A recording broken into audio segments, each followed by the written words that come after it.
And what I like most about the U.S. Constitution is its subtle support of bestiality. What the fuck? Who the hell are you? Hey, how you doing? Wait, you look like me but with a jacket on. Who are you? I'm you, but from the future. Yeah, okay. Sure, buddy. Sure. Time travel is a lie invented by the Chinese to sell printers. It is real, my friend. I use your own personal machine. That is a cardboard box I wrote Time Machine on. Then maybe this will convince you.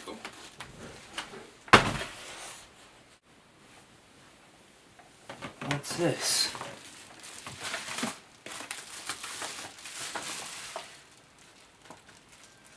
Oh my god. It cannot be. It cannot be. Where did you get this? I told you. I'm from the future. Now, if you'll excuse me, I have to get back. The cyber war isn't going to win itself. Wait, good sir. Before you go, show me a glimpse into our future. The cyber empire is trying to conquer our planet, but the brave forces of President Donald Trump are holding them back. What year did you say you were from again? I'm sorry, friend, but I can't spend any more time in the past. Live long and profit. What a strange little man. Godspeed, sir, Godspeed. Harry Turtledove, man, you hit it out of the ballpark, man. Good job.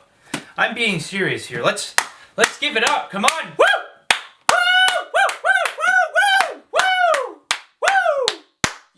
No, but I'm being serious here, okay? This is a damn fine book. This is a damn fine piece of alternate history, okay? Well researched, well worked out, very well thought out, and this is some damn fine work, okay? The Great War / American Front / Southern Victory / massive book series / alternate history 199, whatever the hell it's called. This is some damn fun work. Alright. This is the, this would be the sequel, or the follow-up to the previous book, How Few Remain. If you remember, if you saw the review that I did about this one, the United States loses the Civil War, and the Confederate States are allowed to survive. In this book, the Second Civil War, or the Second War of Secession, or the Second Mexican-American War, as it's referred to, in 1882, I believe. This book tells the story of that. And spoiler alert, just to let you know, if you haven't read the book, go ahead and read it. Because I recommend you read this book before you read this book. But anyway, spoiler alert, the U.S. loses that war as well. So the U.S. has lost 2 wars against the Confederate States, and I believe Britain and France also join in this war. So, you know, they're down in the dumps. Oh, man. Oh, man. I mean, How Few Remain was good. It was some good alternate history, but, you know, it took me a little while. It took me a little while to get through it all, okay? I'm not gonna lie, it took me a little bit, but I got through it, and it was good. This is great. This shit is top-notch, along with the 2 other books in this series. And let me tell you, I looked hell of a lot more books coming up I gotta read, okay?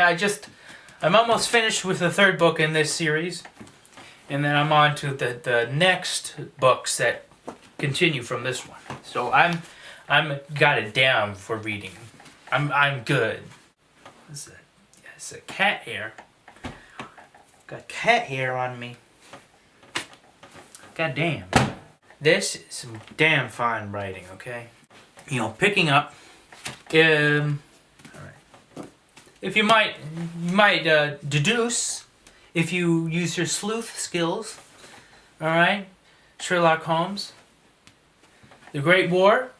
What does that mean? World War One, 1914. Okay, so the whole world is a bit wacky. After the last war America lost, they need to rethink their whole deal, because they can't go on losing wars. Who do they join up with? They join up with Germany. They say, hey, you got a pretty good military. We'd like to be like you. So they do. They form an alliance. So guess what? America's on the other side. And guess what? The Confederates are on the Allies' side. What? Get out of here. What's it called? The Entente. The Entente. So the Confederates are allies with Britain and France, and believe who else slips in there? You know, all the other countries. Japan, I think, slips in there. Some of the South American countries, Argentina. I know Mexico. Yeah. So, guess what? The whole world is crazy. America's on the bad guy's side, you know. I think it's reasonable to say that during the First World War, no one really was the bad guy. World War I was the gray area, okay? No one knew what was going on. They were using gas. They were experimenting with planes and tanks and machine guns, okay? Shit was crazy, alright? No one had time for who was on the good guys or the bad guys. Everyone was just fucking killing each other, alright? They were slaying. They were slaughtering it, okay? So, don't get hung up on it, alright? Just like in the last book, everyone's fucking super racist, you know? We get a little perspective on how black people live in the, you know, this era of the Confederate society. It's kind of like apartheid, if you know about South Africa. It's compared to that, and it sucks. It fucking sucks. I think the parallels are being drawn are like, yeah, it sucks, but I mean, it's not too different from how it was in our timeline. Now, is it? No, you got us there, Harry Turtledove. We're sorry. We're sorry. Please forgive us. Don't take this the wrong way. Please. I'm just trying to make videos. I don't mean anything by it. Sorry. Ugh.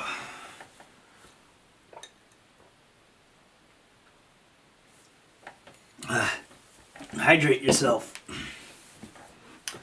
Woo! Alright, let's get back into it. So this first book here, American Front, covers 1914 to around 1915, the beginnings of 1915.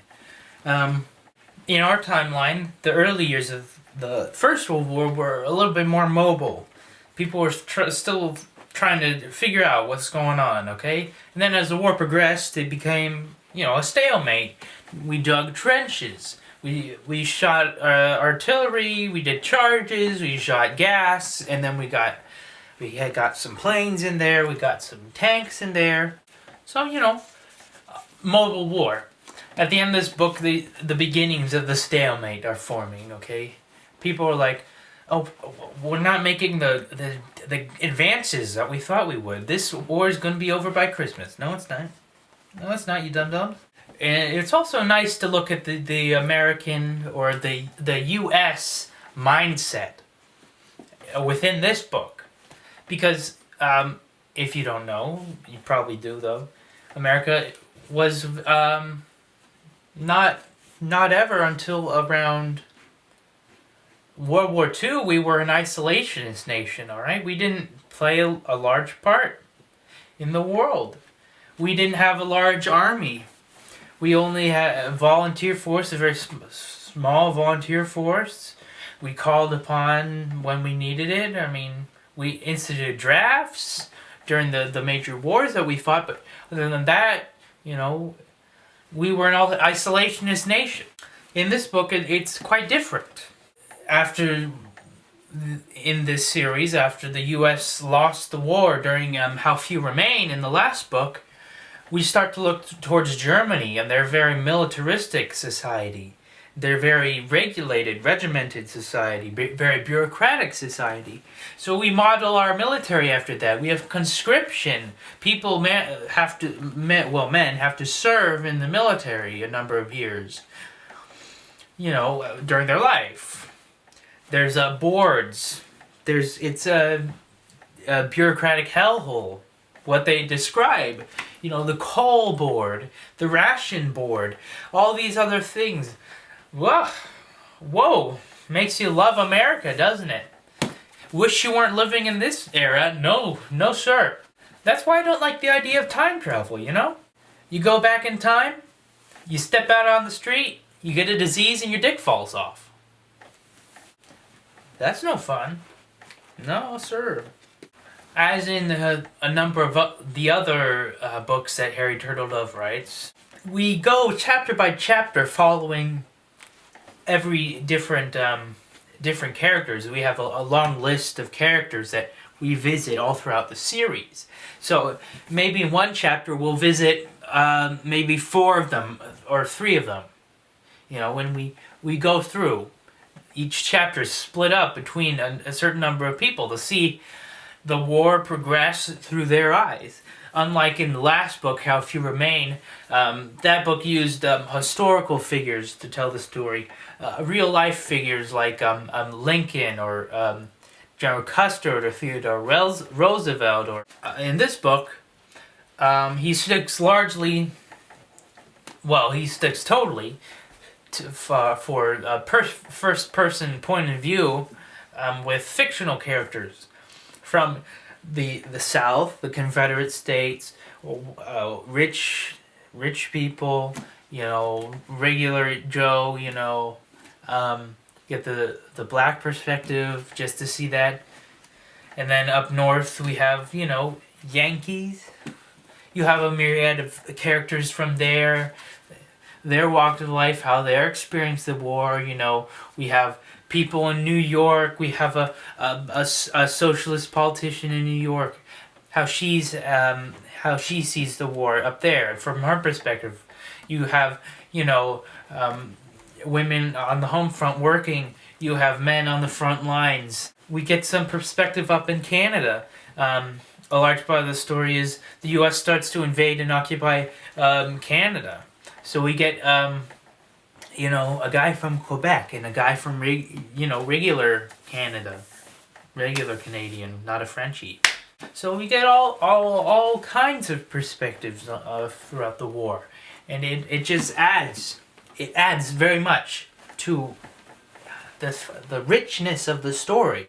I mean, I found that I enjoyed a lot of this book. I enjoyed most of the characters, but I had some that I liked more than others. I found that I liked more reading about people on the home front and what they saw than reading about, just the battles.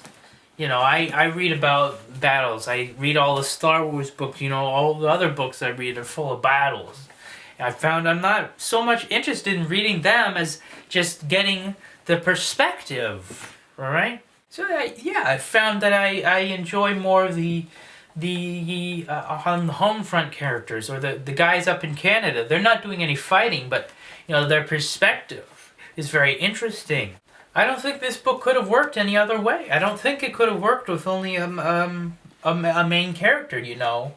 They're just doing what they do. They hear about what's happening in the war from the newspaper, and like, oh wow, but they only see one perspective. It works better like this. You get one person, they experience a very significant part of the war, and then in the next character's perspective, it starts off and they're like hearing about that. They're hearing, oh, this thing happened. It's very good. Some of the characters, they meet each other unintentionally. They don't know it, but they meet each other, in passing. Things blend together, things overlap. It's very clever what he did. It's very interesting. It's very good. This is a very, very, very good story, and I for one am very excited to, I'm excited to finish this one and start on the continuation after this. I have a feeling it's going to be good because there's quite a few other books after this series, and you know, let's not care. So I'm quite excited. You know, quite hard.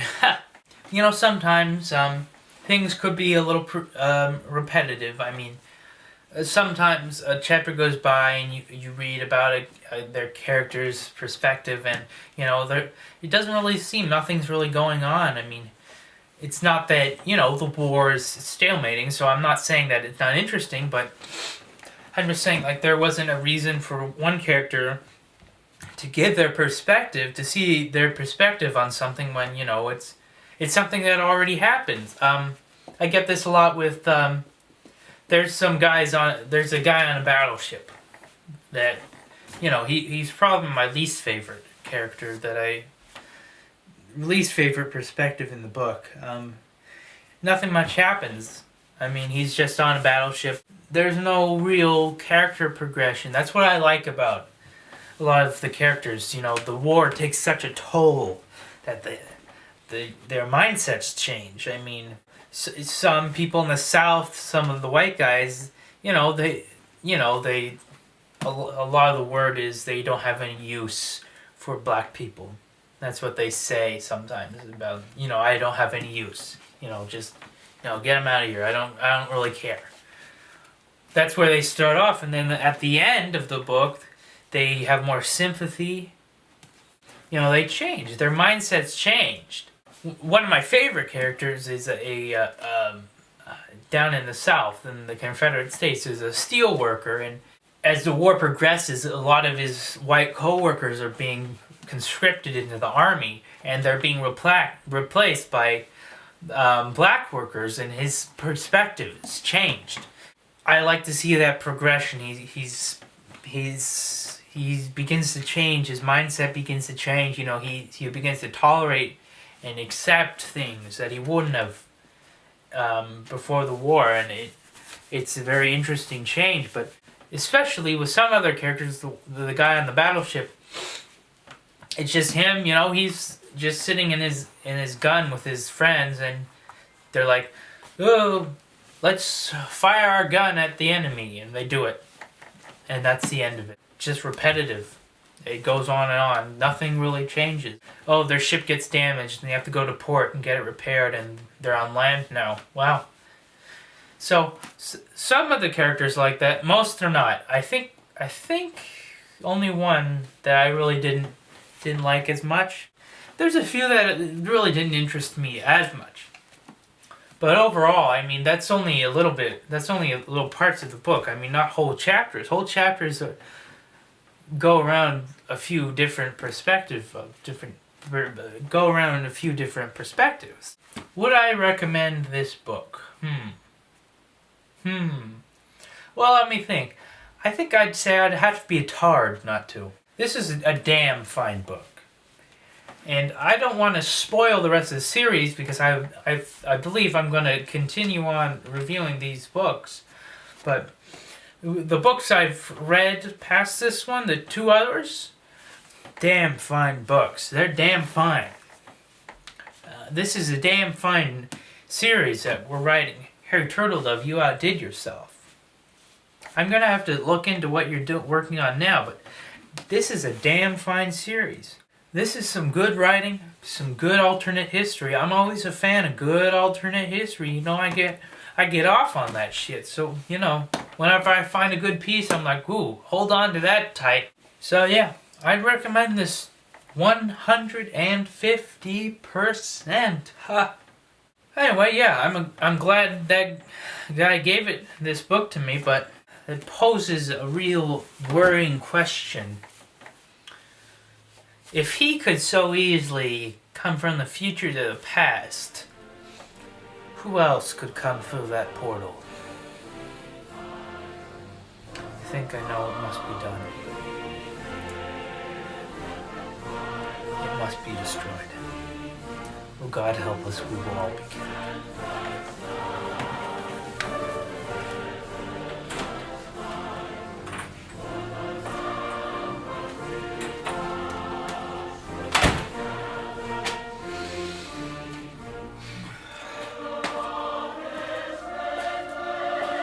Yep, this shit's got to go. Alright, bitch.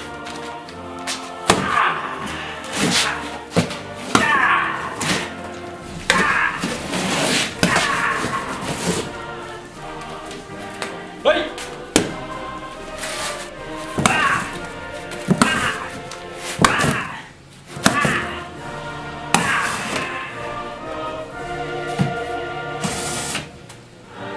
Well, that's it. Hope nothing bad happens.